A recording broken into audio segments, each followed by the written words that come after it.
and this is Changing the Narrative. I'm your host, David Rives, and we're changing the narrative every week on these podcasts. We're challenging the atheistic assumptions of the day and replacing that with truth. We are in the middle of a special series. This is basically a very, very special type of a podcast where we're telling the story of the ministry. We get so many questions at the museum, at the Wonder Center and Science Museum, and I'm proud to say he's a friend, but he's also a fellow team member here at the Wonder Center, Robert Dabbs. Welcome to the program. Thank you. Good to be here. Well, it's great to have you, and you came up to me a few days ago with a peculiar request. I didn't think it was too peculiar, but I was shocked when you said it, and yet it makes perfect sense. Can you share that with me? Well, I had asked, we get questions all the time when we're working on the floor. Where did this place come from? Who's behind this? Who owns this? Is there a particular church that backs this? Is there some big money involved in this? Who is this young man? So there's all kinds of questions, and I thought it'd be best if somehow you could be the one answering it instead of me.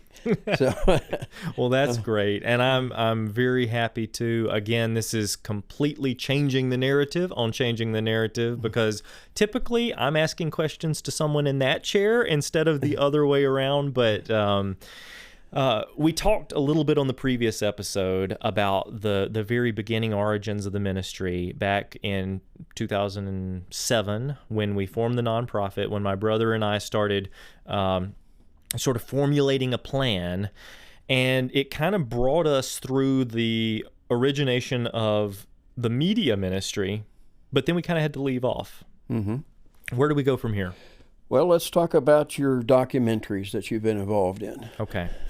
After I started doing short form content, and those began getting a lot of attention, some of them went semi-viral, I started to get invitations to do other projects, and I began to host and narrate some documentaries. One was called In the Beginning, Creation According to Genesis, I think was the title of it. It was a fairly short, mostly shot on green screen, short documentary.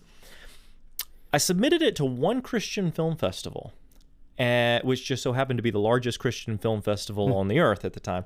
And they accepted it. Not only did they accept it, but it went all the way to semifinalist. So I flew out to the awards ceremony, because we didn't know how far it was going to go. Surely it wouldn't, go any further than that. But turns out it was one of the semifinalists, and I brought this little stack of promotional material, a few videos that I had produced, short 6-minute videos, stuck them in my suitcase, DVD format, right? I said, I'm going to use these almost as business cards instead, because it's hard to explain exactly what we do. Well, by the time the festival had ended, it was the last day, the awards ceremony was coming up, I hadn't given away one of those things. So I went back to my hotel room, grabbed a big stack of them. I went back down onto the festival floor, and everybody that I talked to that day, I was like, oh yeah, well, by the way, if you want a free DVD, here, take a DVD. It'll tell you a little bit about what we're doing. So I stuck these things into people's hands just so that I wouldn't have extra baggage in my flight back home, I wouldn't go overweight on the flight back home. Well, didn't think a thing about it at the time. I was trying to get rid of material. Months pass, and all of a sudden I get a call. And this call is from a producer, and he said, David, you don't know me from Adam, but you stuck a DVD in my hand. I didn't watch it for months, but when I finally got around to watching it, at the very end, you put your website and the office phone number down, and I realized that our area codes are the same. We're practically neighbors. Can I take you to lunch? And I was like, sure. So had no idea what the agenda was. He sits me down at lunch. He slaps a 3-page outline in front of me and said, I'm making a feature-length documentary about hummingbirds, and I would like you to host and narrate it. And I said, okay, well, there's a couple of things you should know. Number one, I think that hummingbirds were designed, not evolved. And he said, absolutely, we want to look at it from a creation perspective. And I said, and number two, Hummingbirds are small and they can hover, but how are we going to fill up an entire feature-length documentary about hummingbirds? Well, over the next year, was I to be surprised? Because after I started researching biology, I realized that, you've got these magnificent creatures that are the smallest warm-blooded creature, can fly 34.5 miles per hour. They have this built-in mechanism that allows them to slow their heart rate down. That turned into this entire thing. It was called Refracted Glory. And all of a sudden, I started getting all these invitations to talk about animal biology. Things are opening up. Well, a major Christian television station network, Trinity Broadcasting Network, I'm out in Florida, about to walk out of my hotel room to go speak at a church, and I get a call. And long story short, TBN had said, we've been watching some of your videos, and we wanted to know, would you consider having your own television show? If we provide you with the studio space, we provide you with the film crew, we provide you with all of the airtime for free, we will get you out to Dallas, Texas to film, we'll let you invite whoever you want to, if you would just please sit down and talk about science and the Bible.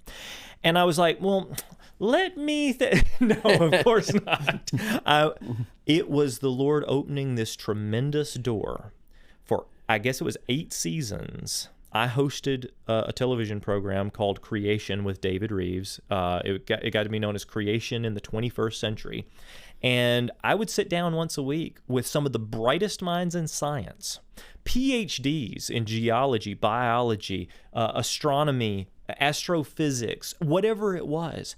And I could ask them any question I wanted to. It was almost like having my own private tutors who were giving me college-level education in scientific fields, and I could ask them any question I wanted to. And undoubtedly, each episode got around to, well, I would say, what are you finding within the scientific community? What in your field? Mm-hmm. What's the breaking, cutting edge? And they're like, David, we're blown away. This new thing in genetics is showing so much design and complexity. But by the end of the program, we'd gotten around to the point that design requires a designer, right? Creation requires a creator. Design requires a designer. There's no way it could have happened by chance. And all of a sudden, I started to receive emails and physical letters. Some of them, over the years, you get discouraged. You're like, am I right where I'm supposed to be? Am I really making a difference? And the Lord would always answer those prayers. I remember one time, I was early 20s, drove to the post office, picked up the mail, sat back down in the car, and I'd been praying. I was like, I just give me a sign that I'm on the right track, right? Well, anyway, I opened up a random letter, pulled it out, and started to read. And it was like, David, I live in Oregon or Michigan. I don't remember where it was. And I've been watching your program faithfully for months now. Really enjoy the content. But after this last episode, he said, I just had to drop down on my knees and I accepted Christ. Wow. And I'm like, and it's been one story after another like that, where there have been these doors of opportunity opened. And whenever I've questioned it, it has been unquestionably answered. You're on the right track. Just keep going. So that turned into other opportunities where I said, I want to get young people involved. How do we do that? Well, what if we had a club? So my brother and I said, well, let's start a website. Let's call it the Creation Club. And let's allow young people and old people alike to share articles, ideas, photos, anything that has to do with God's creation. Let's just create a community. So we did that. I think that was 2014, something like that. And that's still ongoing. And it still goes on today with thousands of articles where we have volunteers who have translated those into Portuguese, Tagalog, Spanish, Romanian, all of these different languages, thousands of articles about everything you can imagine with scores of contributors submitting their articles. Then we moderate those. Then they go out to the public. And we said, well, wow, this is turning into a community. What if we took the best articles from the best authors? We want to get everybody a platform. And some of these people are, 18 years old, but they're submitting these amazing things. They have no platform. we're trying to give them a platform so that they can share their talent, their gift with the world. So what if we took those best articles and we turned it into a magazine, right? A print magazine. So I called up a buddy who was in printing, and he hooked me up, donated, a several $1,000 office printer, and we started to print our own little micro newsletters, hand stamp them, address them with stickers, fold them ourselves, and ship them out to thousands upon thousands of people who had submitted their not only names and address and email addresses, but also physical addresses as a result of them seeing me on television, right?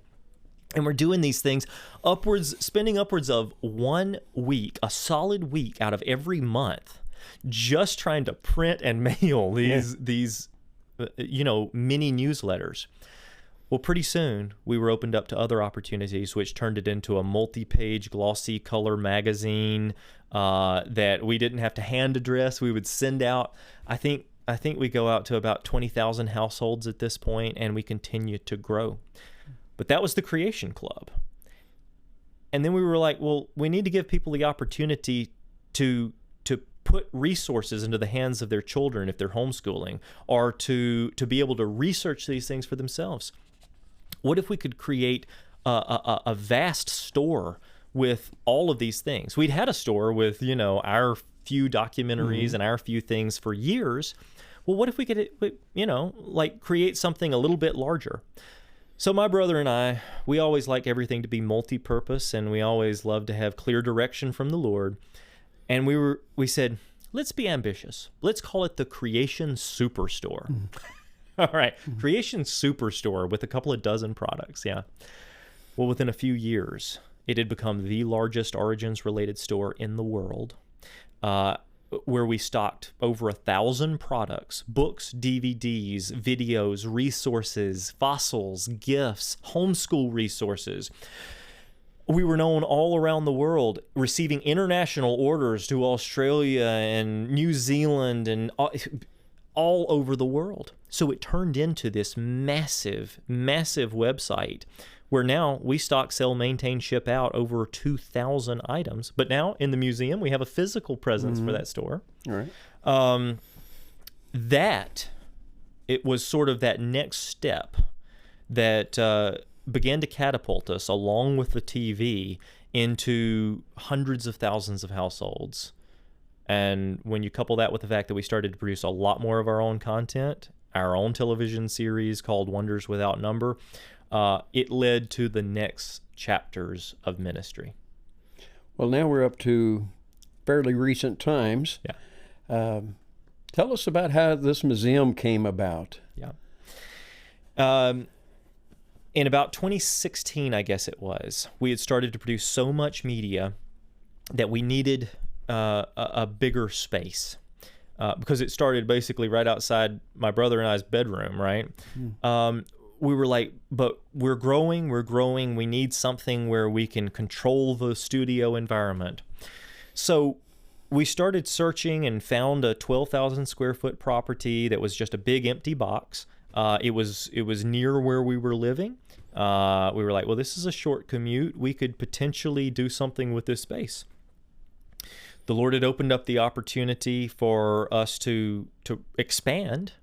And so we started to develop this 12,000 square foot place into a TV studio, building up the insulated walls and all of the lighting grids and all of that. But only so much could be used as a TV studio. I said, well, if we do this, what about the guests that I have? What about the people that I want to invite in? I would love to have some displays for them to look at when they come to film with me. So maybe I could put a few artifacts over here, and maybe I could, do something over here in the reception area and have a kind of a Grand Canyon display over. Well, people started to donate things. A good friend, Buddy Davis, the sculptor for Answers in Genesis, he sculpted most of the dinosaurs in their creation museum and all of these things. He was like, well, David, I've got some stuff I could give you. And so we ended up getting a full-size T-Rex head, flesh on, right? A model based on an actual T-Rex head. We started to get all of the fossils that I had collected over the years, plus things that other people were giving us, putting them on display in this little reception area inside of our TV studios. And then we said, well, if we ever get the chance to expand this, that would be kind of a unique idea because everybody we bring in tends to enjoy this. But we're, an hour or so out of Nashville, and it would be kind of neat to expand this at some point in the future. In the meantime, I'm watching Discovery Channel and National Geographic. I love the Animal Planet. I love all of those different types of TV shows, documentaries. And yet at the end of each documentary, after they end up giving all of these amazing animal facts, all of these amazing scientific discoveries and all of that, the narrator comes on and says, and all of this happened over billions of years of evolution. Mm-hmm. And I'm like, can't we give the Creator glory for his creation? Why is this kind of the norm that this is all there is in the science world, is this atheistic agenda being pushed? Mm-hmm. So I got with my brother again, and I said, what if we had our own TV network? Now, again, maybe I think a little ambitiously. But within 3 months' time of just this tiny spark, this little vision, we had a fully functional 24/7 television network. First broadcasting just online, but then it quickly started to be broadcast on. We had our own Roku app. We had our own Fire TV app. We started doing YouTube Live 24/7. Terrestrial stations started picking up the broadcast and rebroadcasting it. Hundreds of thousands of people began downloading our apps and watching. And we were receiving all of these comments, dozens sometimes on a daily basis, emails pouring in from people who said, we've never seen anything like it. It's like Discovery Channel, but for Christians. So I called all of my buddies at the Creation Museum, Answers in Genesis, Institute for Creation Research, Creation Ministries International, people overseas, all of these smaller creation ministries that didn't have a platform, but they had produced some content.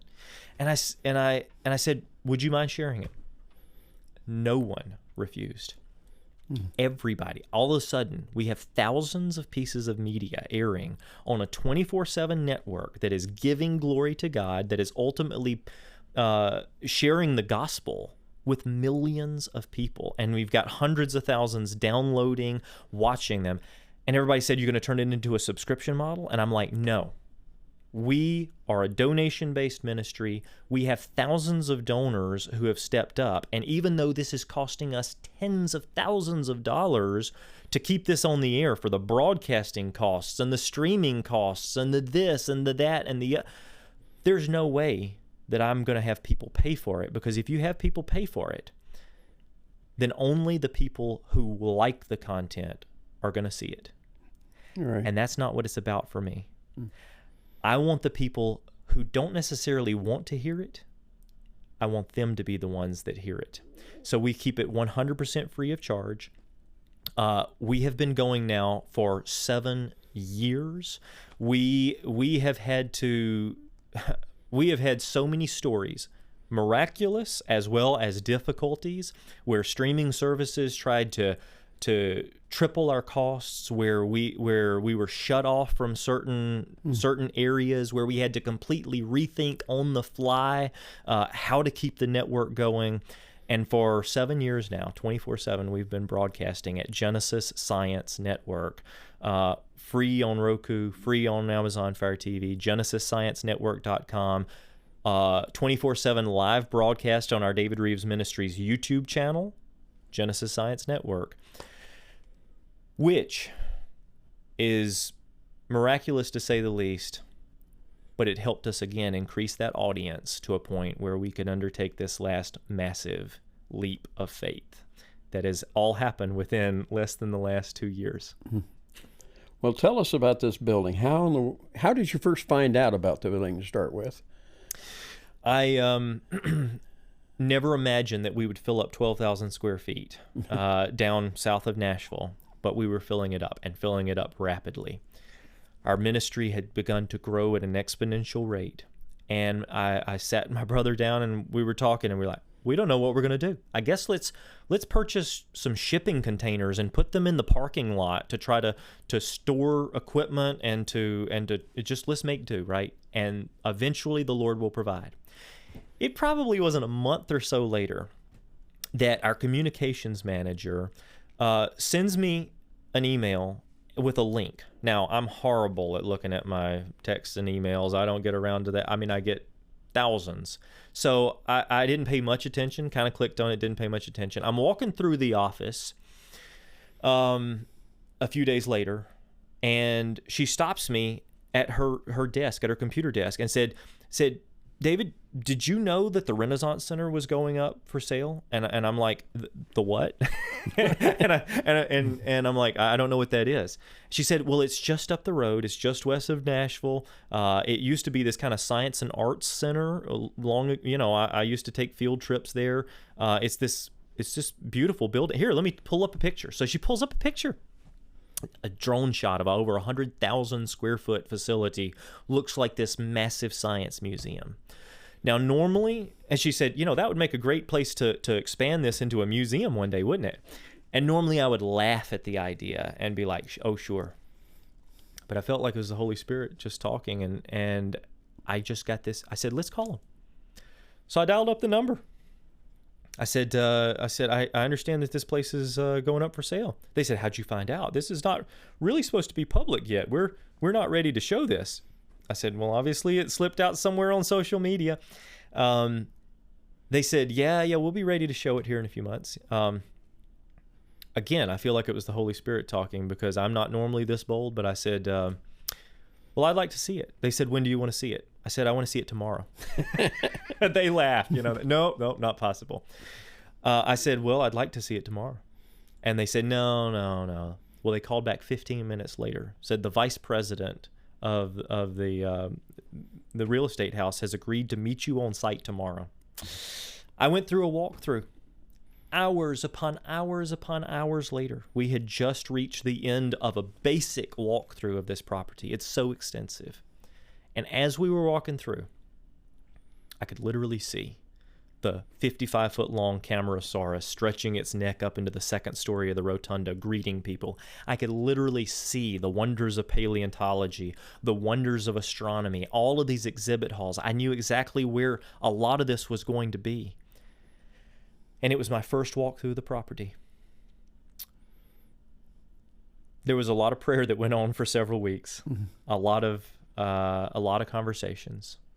And we said, we don't want to go into debt, but we have been saving. We have been stewarding what the Lord has given us, what these donations, large or small, every month that have been coming in, waiting for something big like this. So we made them an offer, and they accepted. When you were waiting there, did you have any real hope that this was going to come about? I was fairly enthusiastic because I'd seen so many miracles happen over the years. I can't explain to you. There's no way. People say, David, you've accomplished so much at a young age. How did you do it? I'm like, there's no way it could be me. This is the Lord. There's no way. If I had tried to dream this up, I could not have dreamed anything like this up. People say, what's your 1-year plan, your 3-year plan? To which I always respond, people have me on television or interview me. I always respond, I have none. And that's the reason we've been so successful. Because if I'd have developed a 1-year and a 3-year plan, sure, we have ambitions.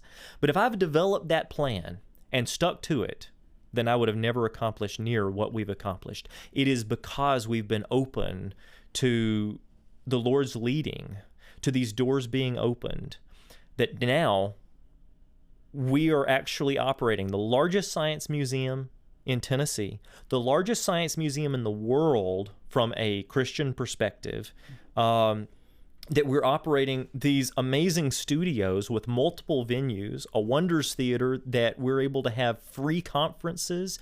We've got kids' activities. We've got all of these exhibit halls, a world-class planetarium that ranks top 10 in the world. And all of this, if you would have told me 2 years ago that this is what I would be doing, I would have probably laughed at you. but God. I'm telling you, people always say we have dreams as children and then we grow up. I had dreams, but those dreams could never have touched where we are today. And it's only because of the Lord. And ultimately, it's all to declare his glory and point people back to Jesus, to tell them that they have purpose in life. They're not accidents of the cosmos, that they are wonderfully made in the image of God with a purpose. They need to follow that purpose. They need to look at their gifts and say, how can I use this for the Lord to impact and be a witness for him? And if you do that, something remarkable happens, and it leaves us to where we are in the Wonder Center, sitting here today, having this conversation.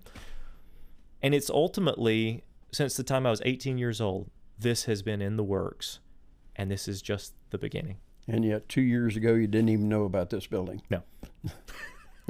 Incredible. It's an incredible story. Well, and Robert, even the idea of you joining the team, you moved states away on the drop of a hat with about a week's notice to be a part of this. And you and your wife, we love you and Cheryl, and we just appreciate what y'all do. It's an honor to be a part of it all. Well, thank you. And I want to thank everybody who's listening to this, who have stepped forward and who are supporting this cause, who are sending in those monthly donations, those one-time donations, and ultimately impacting the world as a result. Absolutely. And with that, I think we're out of time. We could spend hours talking about this, but it looks like we're going to have to save that for the future. Or maybe I'll have to meet someone when they come to the Wonder Center for the tour. Okay. Well, thank you again for joining us on Changing the Narrative. This was a very unique episode. It's two podcasts that sort of help tell the story, our origin story. I'm David Rives, and until next time, I want to remind you to keep looking up, because truly, the heavens declare the glory of God.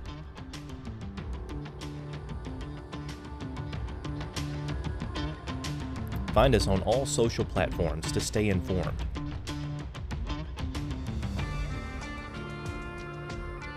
Watch Genesis Science Network 24/7 for free on Roku, Fire TV, and on our website.